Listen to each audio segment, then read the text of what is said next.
We're live. We are live.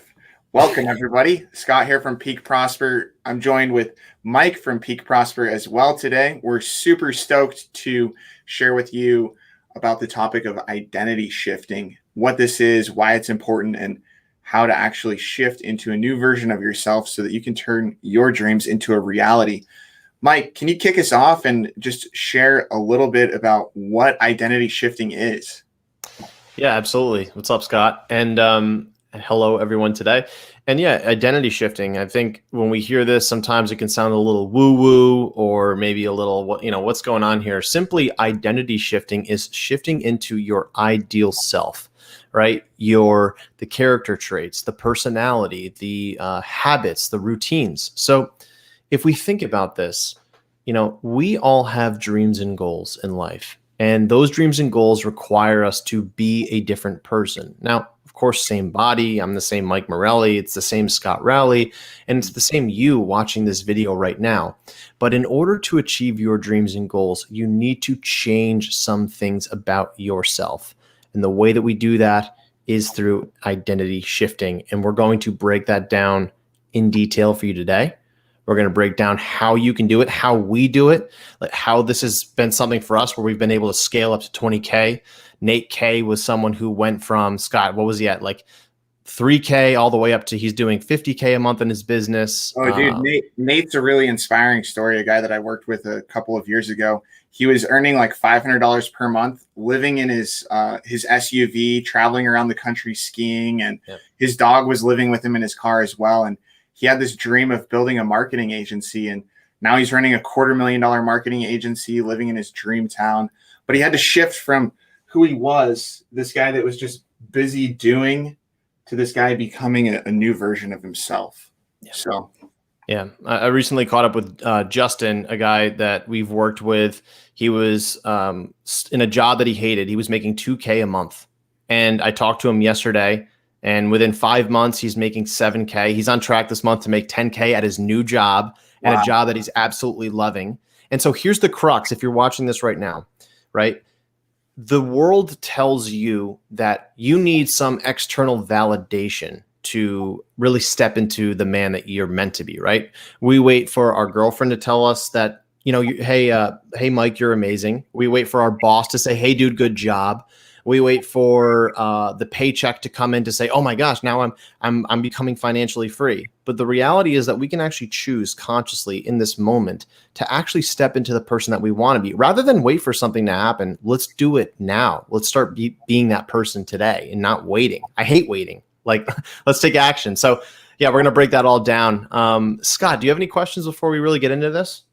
I might have a few questions, but before we even unpack those, I think it's really important to just bring up a conversation that I had with a guy yesterday. And he said, Scott, I'm honestly, one of my biggest cruxes right now is my health and my fitness. I just feel myself falling back into some of my old habits and my old behaviors. And his life is really epic right now. I mean, he's in the relationship of his dreams. His business is crushing it. He goes and climbs big peaks every couple of weeks, but his health is still slipping back into some old habits.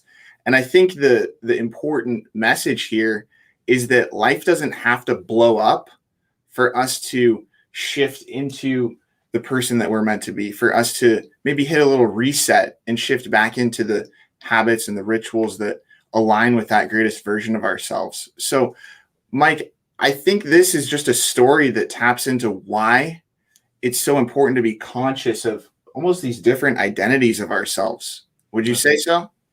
Yeah, absolutely. I think everything in life boils down to a why, right? Nothing is happening by chance in this world. I think it's super easy to fall into the trap where we say, oh, those people just got so lucky. And the reason why we say that things happen by luck or chance is because we don't have the consciousness or the awareness to really understand how either compound interest took effect, right? Or the fact that we're not really aware of kind of like what's happening around us. And so really just distilling everything down to this, like, why is so key. Now, you have to understand that for you watching this video, there are an infinite number of different versions of you, right? Who you are at this point in your life. is really just a collection of kind of stories that you've told yourself, that people have told you, events in your past that have a strong emotional connection to, right? So, for example, you may hear me talking about, oh, I broke my heel bone in a climbing accident. Well, it's a high emotional memory for me. Right. So it's a part of kind of like my story. However, you have to remember that these are ultimately just stories. All right. So, for example, if you grew up in a house where maybe your parents, constantly said to you, hey, you're never going to succeed in life unless you get straight A's. If you heard that a lot from your parents growing up, you're never going to succeed in life unless you get straight A's, and that keeps getting ingrained in you. Well, then you're probably going to be someone that works super hard to get straight A's and think that getting an A on the test is the most important thing in your life. And so you may find yourself, as time goes on, just being that person who develops certain characteristics about maybe being a bookworm, or, I can't do this because I've got to study and I've got to study. Well, just remember that you are only acting that way based on specific things that you've been told in your past. And I know that this is kind of going deep here, Scott, but really I just want to paint the picture here that, so often in life, we are told that, quote, this is the way that you are, or you hear people say, this is the way that I am. You are not any way, right? You are not any specific way. You can change certain things about yourself. These things kind of become ingrained, and it feels so a part of us. But the reality is that we have free will. We can actually choose. The thing is, the crux is that this just takes effort, right? It takes a little bit of work. Anything in life that's good takes work. So that's really the why. And the why behind this is fundamentally choose who you truly want to be in this world, get a clear picture of who that is, and then we're going to go into the how. Scott, I know that I just went off on a little bit of a ramble there, but can you really pull that in full circle for us? Yeah, I think that what we're really pointing to that's important, and I don't remember who said the quote or exactly what the quote was, but it was something along the lines of, it's not about the goal or the objective or the destination, but who you become along your journey toward that objective. See, as high performing men, we get so fixated on the next milestone, whether that's in business or in a relationship or in the mountains or whatever it might be. And we lose sight of who we're becoming during that journey. And it's almost more important to be really clear on that man that we are becoming through that journey, the habits that we're starting to really integrate into our mind and our daily state of being, than that destination. Because they say the destination is not promised, but the journey is guaranteed. So, Mike, let's just kind of transition into giving our listeners today a couple of methods that they could implement into their own lives so that they can start this identity shifting process and really align their state of being with this daydreamy state that they know they're capable of becoming. Yeah. So the first one that we've got on the board there is the imitation technique. And what the imitation technique really means is that you want to first find out the people that you emulate. All right. So I'll give an example here. My ideal identity that I'm constantly stepping into every day is someone who's a calm, peaceful leader. All right. He's inspiring. He's powerful, right? He's humble. So I've defined some characteristics, some personality traits about who my ideal identity is.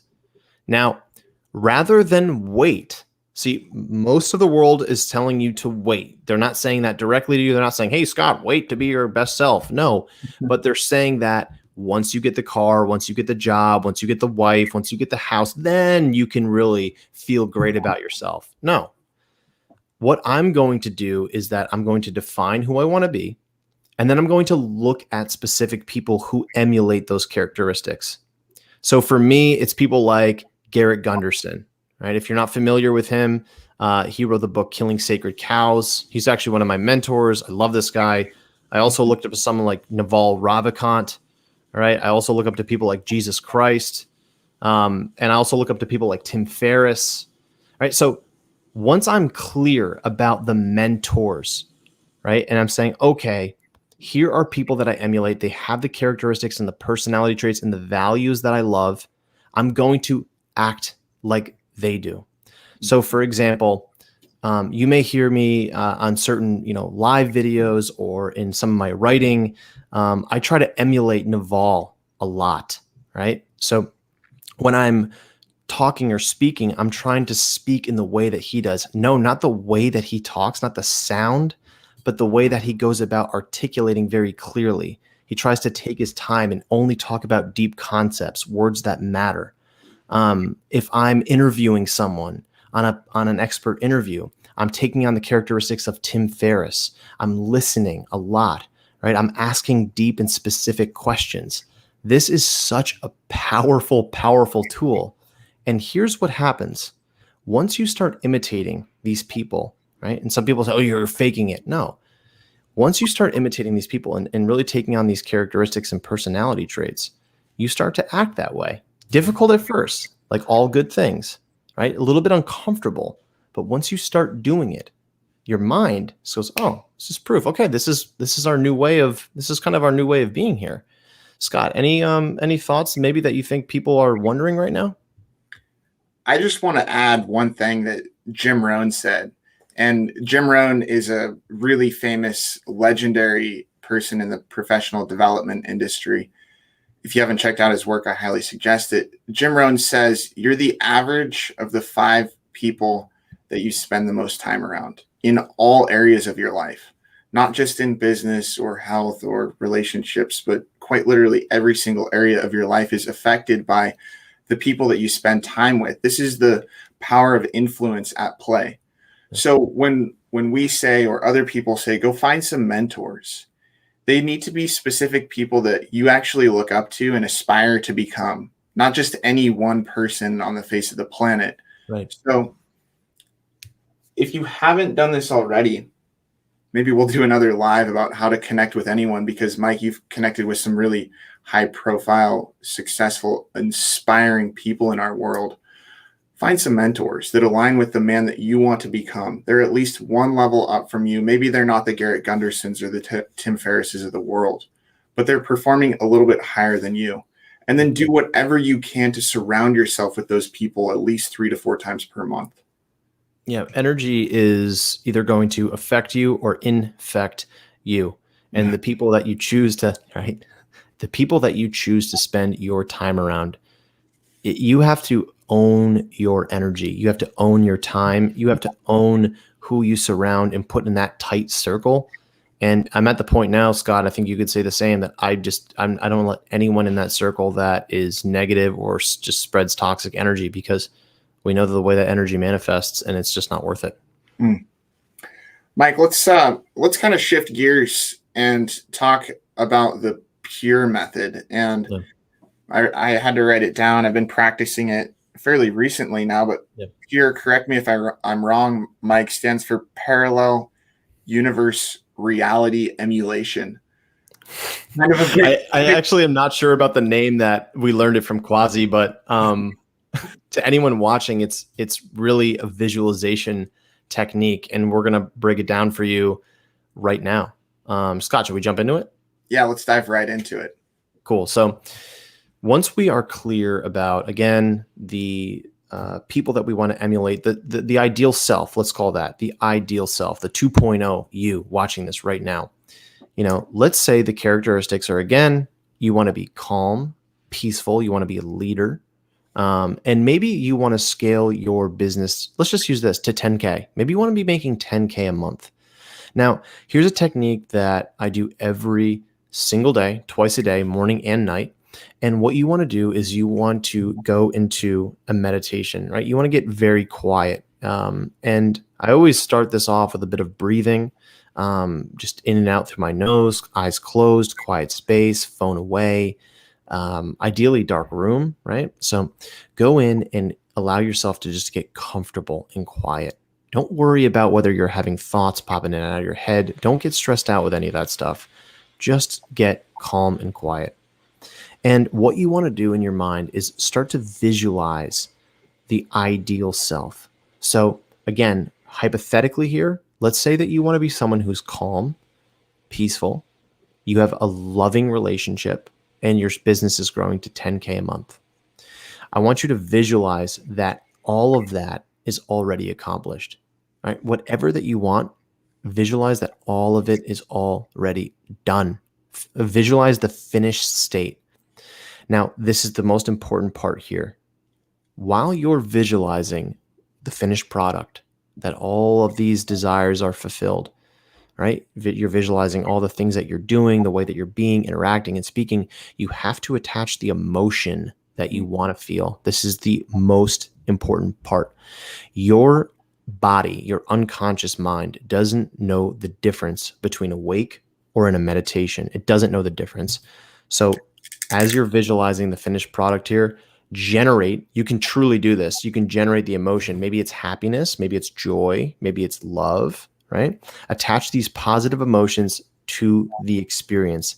And when you do this enough and enough and enough, essentially what you're doing is programming your subconscious mind to believe that these things are A, either happened, or B, they're going to happen. All right. This is an insanely powerful technique. Scott, anything to add to this?